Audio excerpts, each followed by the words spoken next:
জাতি গৌৰৱ দিৱস ভগৱান বিৰচা মুণ্ডাৰ 150তম জন্ম দিৱস লগতে একলব্য মডেল বিদ্যালয় সমগ্ৰ দেশত ভাৰ্চুৱেলি উন্মোচন অনুষ্ঠানত আজি মোৰ সৈতে উপস্থিত থকা মোৰ ভাতৃপ্ৰতিম আপোনালোকৰ অতি মৰমৰ বিধায়ক ভুৱন পেগু ডাঙৰীয়া ইয়াত উপস্থিত থকা আমাৰ আয়ুক্ত মহোদয় আৰু মঞ্চত উপবিষ্ট বিভিন্ন পদত অধিষ্ঠিত চৰকাৰী বিষয়াসকল আজি মোৰ সন্মুখত বহি থকা জোনাই সমষ্টিৰ বিশিষ্ট ব্যক্তিসকল ছাত্ৰ ছাত্ৰীসকল অভিভাৱকসকল শিক্ষাগুৰুসকল আৰু উপস্থিত ৰাইজ জয় জয়তে শুভক্ষণত আপোনাক সদৌতিকে মোৰ ফালৰ পৰা মই বিশেষভাৱে শুভেচ্ছা জ্ঞাপন কৰিছোঁ। আজি এই জোনাই সমষ্টিকে ধৰি সমগ্ৰ দেশত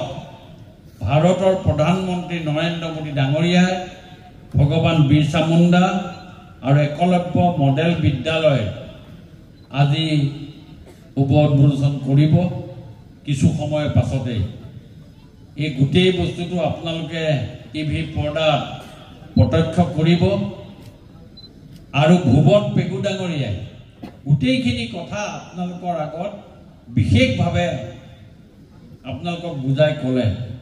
ইয়াত আপোনালোকে বহি থকা প্ৰায়বিলাকেই আপোনালোকে দুখন চৰকাৰ দেখিছে। ভাৰতৰ প্ৰধানমন্ত্ৰী নৰেন্দ্ৰ মোদী ডাঙৰীয়াৰ নেতৃত্বত চৰকাৰ, তাৰ আগৰ গভৰ্ণমেণ্টৰ চৰকাৰবিলাকো আপোনালোকে দেখিছে।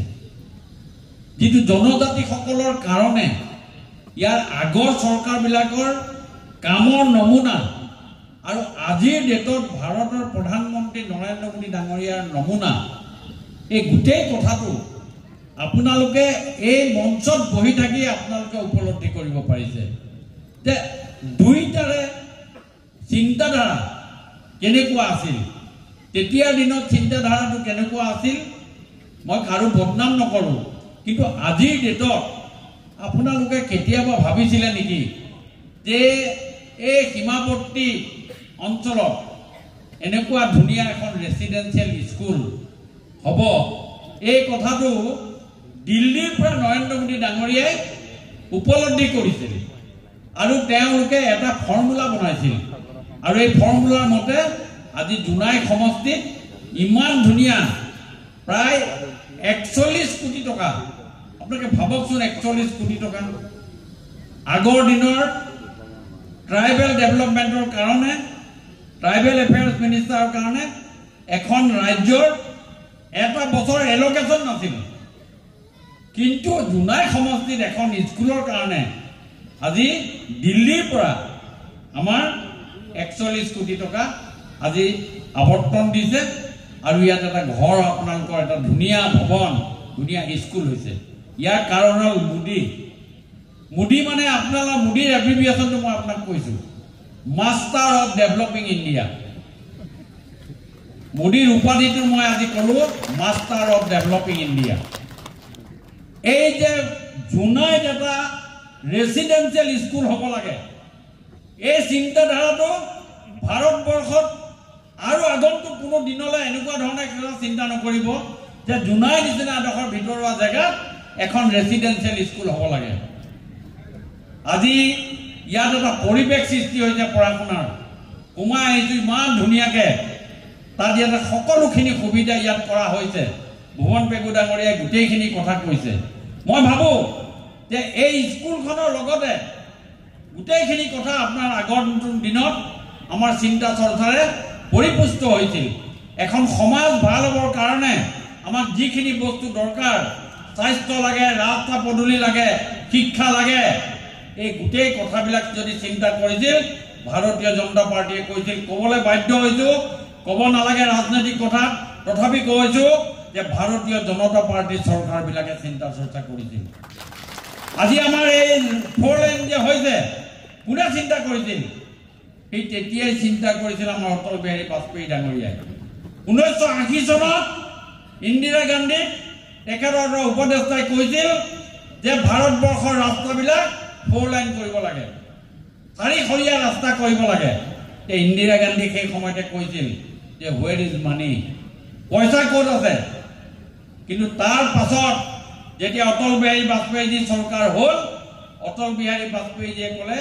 যে ভাৰতবৰ্ষৰ মূল ৰাস্তাবিলাক সব 4 লেন হ'ব লাগে আজি আপোনালোকে সব আজি মোৰ নিচিনা মানুহ আজি ৰাতিপুৱাই আহিলোঁ আহি সুন্দৰ ৰাস্তাটোৱেদি গৈ মই বিভিন্ন জায়গাত অৰুণাচলৰ জায়গাত বিভিন্ন জায়গাত মই আজি চাই আহিলোঁ কি কাৰণে অকল ৰাস্তাৰ কাৰণে আজি আমি আহিলোঁ আৰু আপোনালোকৰ এই ৰাস্তাটো আপোনালোকে ভাবক কেতিয়াবা গৈ থাকোঁতে আপোনালোকে যদি কোনোবা বিৰোধী দলৰ সদস্য আছে তেওঁলোককো মই অনুৰোধ কৰিছোঁ ৰাস্তাটোত যেতিয়া 4 লেন ৰাস্তাটোত যেতিয়া আপোনাৰ গাড়ীখন লৈ গৈ থাকে এবাৰ আপুনি নৰেন্দ্ৰ মোদীলৈ মনত পেলাওক অটল বিহাৰী বাজপেয়ীলৈ মনত পেলাওক ভাবকচোন আপুনি আমি কোলাজানৰ পৰা এই ৰাস্তাটোৰ কথা ভাবক আজি আপোনালোকৰ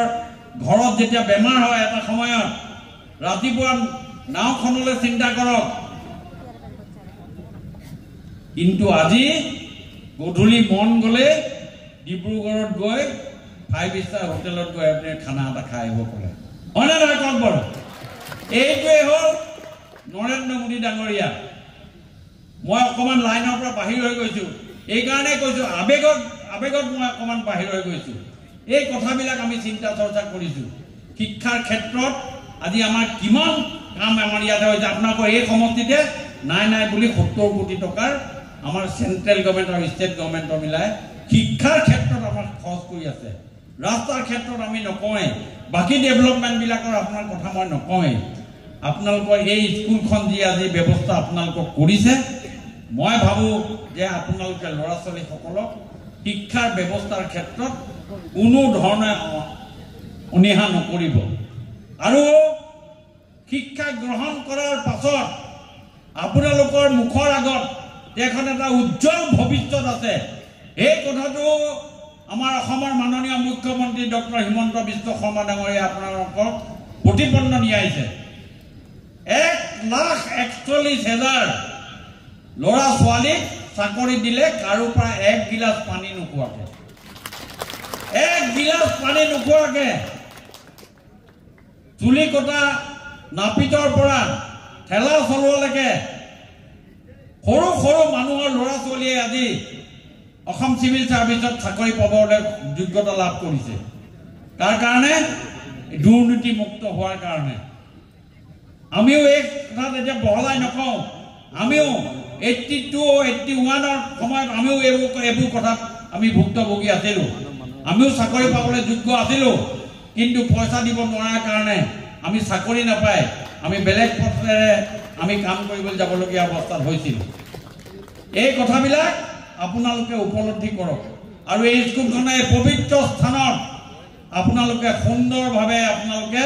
ল'ৰা ছোৱালীবিলাক পঢ়ুৱাৰ আপোনালোকে ব্যৱস্থা কৰক ল'ৰা ছোৱালীবিলাকক পঠিয়াওক মাজে মাজে ইয়াত আমাৰ মেনেজিং কমিটি যেতিয়া মিটিংবিলাক হ'ব এই মিটিংবিলাকত আপোনালোক আহিব আহি স্কুলখনৰ তদাৰকি কৰিব এইটো আপোনাৰ সম্পদ প্ৰশান্ত ফুকন আজি গাৰ্জেন মিনিষ্টাৰ আছে কাইলৈ নাথাকিব কিন্তু এই স্কুলখন ক'ত থাকিব এই স্কুলখন আজি জুনাইত থাকিব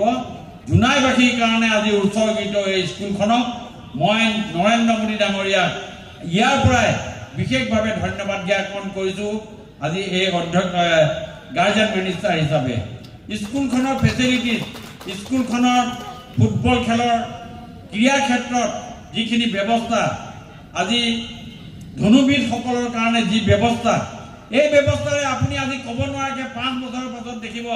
আপুনি এজন ল'ৰাক আপোনালোকে সকলোৱে মাতি তেওঁক গামোচা পিন্ধাইছে কি কাৰণে ইয়াৰ পৰাই প্ৰশিক্ষণ লৈ গৈ বিভিন্ন স্তৰত ভাৰতবৰ্ষৰ বিভিন্ন স্তৰত আমাৰ এই কামখিনি কৰাৰ ক্ষেত্ৰত এটা ব্যৱস্থা আপোনাৰ হাতত লৈছে মই বেছি দীঘলীয়াকৈ নকওঁ এতিয়া মাননীয় প্ৰধানমন্ত্ৰী ডাঙৰীয়াৰ দ্বাৰা এইটো উন্মোচন হ'ব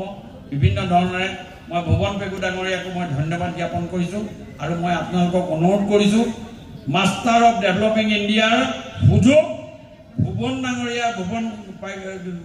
পেগুৰ দ্বাৰা আপোনালোকে আগন্তুক দিনত আপোনালোকে সুযোগ গ্ৰহণ কৰক প্ৰধান বৰুৱাৰ জৰিয়তে আপোনালোকে সুযোগ গ্ৰহণ কৰক ডক্টৰ হিমন্ত বিশ্ব শৰ্মা ডাঙৰীয়াৰ জৰিয়তে আপোনালোকে এই সুযোগ গ্ৰহণ কৰক এই যে আপোনালোকৰ আজিৰ ডেটত যিখিনি আঁচনি আপোনালোকক দিয়া আছে উদ্যমিতা আঁচনি CM টিপুলে নিযুত মইনা এই গোটেই আঁচনিবিলাকৰ জৰিয়তে আপোনালোকে নিজক সংস্থাপন কৰিবৰ কাৰণে মাননীয় মুখ্যমন্ত্ৰী ডক্টৰ হিমন্ত বিশ্ব শৰ্মা ডাঙৰীয়াই যিবিলাক আঁচনি লৈছে এই আঁচনিবিলাকক আপোনালোকে পূৰ্ণ সুযোগ গ্ৰহণ কৰক অপৰচুনিটি সদায় নাহে সেইকাৰণে মই আপোনালোকক ভূপেন হাজৰিকাৰ এটা গীতেৰে মই মোক শেষ কৰিম লুইতৰ ভেটা ভাঙি পাক জ্যোতি হয় দেউতি নিজৰ আৰে গাম শত শত বন্তিৰে জ্ঞানৰে দিবানিৰে জিলিকাব লুইতৰে পাৰ নমস্কাৰ ধন্যবাদ নাই সমষ্টিত অন্তৰ্গত আজি যি আমাৰ একলব্য বিদ্যালয় মডেল স্কুলৰ আজি উদ্বোধন অনুষ্ঠানত ভাৰতৰ প্ৰধানমন্ত্ৰী নৰেন্দ্ৰ মোদী ডাঙৰীয়াই আৰু বিৰছা মুণ্ডাৰ তেখেতৰ 150 বছৰ জন্ম দিৱসৰ উপলক্ষে যি ভাৰ্চুৱেলি আজি আমাৰ যি বিদ্যালয় এইটো উন্মোচন অনুষ্ঠানত আজি যি ব্যৱস্থা হাতত ল'লে তাৰ লগতে আজি আমাৰ ইয়াৰ বিধায়ক ভুৱন পেগু ডাঙৰীয়াৰ লগত লৈ আজি আমি গোটেই কেম্পাছটো সুন্দৰভাৱে পৰিদৰ্শন কৰিছোঁ আৰু এটা ঐতিহাসিক সিদ্ধান্ত বুলি ক'ব খুজিছোঁ অসমৰ একেবাৰে উত্তৰ পূৰ্বাঞ্চলৰ একেবাৰে সীমামূৰীয়া আমাৰ যিটো সমষ্টি জোনাই সমষ্টিত আজি এখন সুন্দৰ স্কুল আজি ভাৰতৰ প্ৰধানমন্ত্ৰী নৰেন্দ্ৰ মোদী ডাঙৰীয়াই আমাক উপহাৰ দিছে অসমৰ মাননীয় মুখ্যমন্ত্ৰী মহোদয় আৰু আমাৰ ট্ৰাইবেল মন্ত্ৰী ৰণোজ পেগু ডাঙৰীয়া আৰু ভুৱন পেগু ডাঙৰীয়াৰ যি প্ৰচেষ্টাত ইয়াত আমি প্ৰায় 50 বিঘাতকৈ অধিক মাটিত এখন ৰেচিডেঞ্চিয়েল স্কুল ইয়াৰ শিশুসকলৰ কাৰণে এটা ব্যৱস্থা লৈছে মানসিক বিকাশ আৰু শিশুসকলৰ মনোতাত্ত্বিক বিভাগে বিকাশৰ আৰু বিভিন্ন ধৰণেৰে বিকাশৰ যি এটা চিম্বল এটা সুন্দৰভাৱে বহিঃপ্ৰকাশ হৈছে আৰু এই স্কুলখন হোৱাৰ পাছত ইয়াৰ বৃহত্তৰ অঞ্চলৰ ৰাইজৰ বিভিন্ন প্ৰকাৰে যে সহায় হ'ব এই কথাটো আজি আমি ভাৰতৰ প্ৰধানমন্ত্ৰী নৰেন্দ্ৰ মোদী ডাঙৰীয়াৰ ভাষণত আমি সকলোখিনি গম পাইছোঁ তাত নৰেন্দ্ৰ মোদী ডাঙৰীয়াই উদ্বোধন কৰিলে আৰু আজি ইয়াত ভুৱন পেগু ডাঙৰীয়া আৰু মই গাৰ্জেন মন্ত্ৰী হিচাপে ইয়াক উদ্বোধন কৰিলোঁ মই জোনাইবাসী ৰাইজক বিশেষভাৱে ধন্যবাদ দিছোঁ আৰু তেখেতসকলক অনুৰোধ কৰিছোঁ যাতে স্কুলখনৰ সাৰ্বজনীন উন্নয়ন আৰু আগন্তুক দিনত ইয়াক চোৱা চিতা কৰাৰ ক্ষেত্ৰত নিশ্চয় সকলো ৰাইজে এই যে দান প্ৰধানমন্ত্ৰী নৰেন্দ্ৰ মোদী ডাঙৰীয়াৰ যি অৱদান আৰু অসমৰ মাননীয় মুখ্যমন্ত্ৰী মহোদয়ৰ যি প্ৰচেষ্টা এই প্ৰচেষ্টাক আমি শলাগ লৈছোঁ আৰু মই ভাবোঁ যে নিশ্চয় এই স্কুলখনৰ আৰু দিনক দিনে ইয়াৰ উন্নতিৰ পথত আগুৱাই যাব স্যাৰ যোৱাকালিৰ দিনটোত যেহেতু বিহাৰৰ ফলাফল হৈছিলে বিহাৰৰ ফলাফলত দেখিবলৈ পোৱা গৈছে NDA চৰকাৰ গঠন কৰিবলৈ সক্ষম হৈছে বিৰোধী দল সম্পূৰ্ণৰূপে তাত দলিচাত হৈছে এই বিষয়ে মন্তব্য কি ইয়াত একো কথা নাই চব ইয়াত মাষ্টাৰ অফ ডেভেলপিং ইণ্ডিয়া এইটোৱে হ'ল মোদীৰ যি এব্ৰিভিয়েশ্যন MODI মাষ্টাৰ অফ ডেভেলপ ইণ্ডিয়াৰ ফৰ্মুলাই হ'ল দেশৰ উন্নয়ন প্ৰত্যেক প্ৰদেশৰ উন্নয়ন তাৰে বহিঃপ্ৰকাশ হৈছে ইয়াৰ আৰু অইন কোনো কথা নাই দেশত যি উন্নয়নৰ গতি যি ধাৰাবাহিকতা এই ধাৰাবাহিকতা ৰক্ষা কৰাৰ কাৰণে যোৱা বছৰতকৈ অধিক সিট আৰু গোটেইকেইটা দলতকৈ আমাৰ লগত NDAত থকা দলকেইটাতকৈ বেছি সিট পাবলৈ সক্ষম হ'ল only because of master of develop India sir বিৰোধী ঐক্যমঞ্চ 2026 অসমত বিজেপি কেনেদৰে প্ৰভাৱ পেলাব পাৰে আমি 100টা সিট পাম আমি প্ৰতিজ্ঞা লৈ কৈছোঁ আৰু এইটোৱে ইণ্ডিকেট কৰিছে অহাবাৰ হিমন্ত বিশ্ব শৰ্মা ডাঙৰীয়াৰ নেতৃত্বত আমি 100টা সিট লৈ তৃতীয়বাৰৰ কাৰণে ভাৰতীয় জনতা পাৰ্টিৰ আৰু আমাৰ মিত্ৰ দলসমূহে NDA চৰকাৰ গঠন কৰিব প্ৰশ্ন 6 জনগোষ্ঠী যিটো জনজাতিকৰণ বিচাৰি আছে এই সন্দৰ্ভত সকলো হ'ব চব এইখিনি মাননীয় মুখ্যমন্ত্ৰী মহোদয়ে সুন্দৰকৈ গোটেই কথা এটা পৰিৱেশ সৃষ্টি কৰিছে। 25 নৱেম্বৰৰ দিনা এই গোটেই বস্তু বিষয়টো লৈ পেলাই এটা আলোচনাৰ বিষয় আলোচনা কৰিছে বা হেৰি কৰিব। গোটেই কথাটো আপোনালোকে 25 নৱেম্বৰৰ দিনা গম পাব।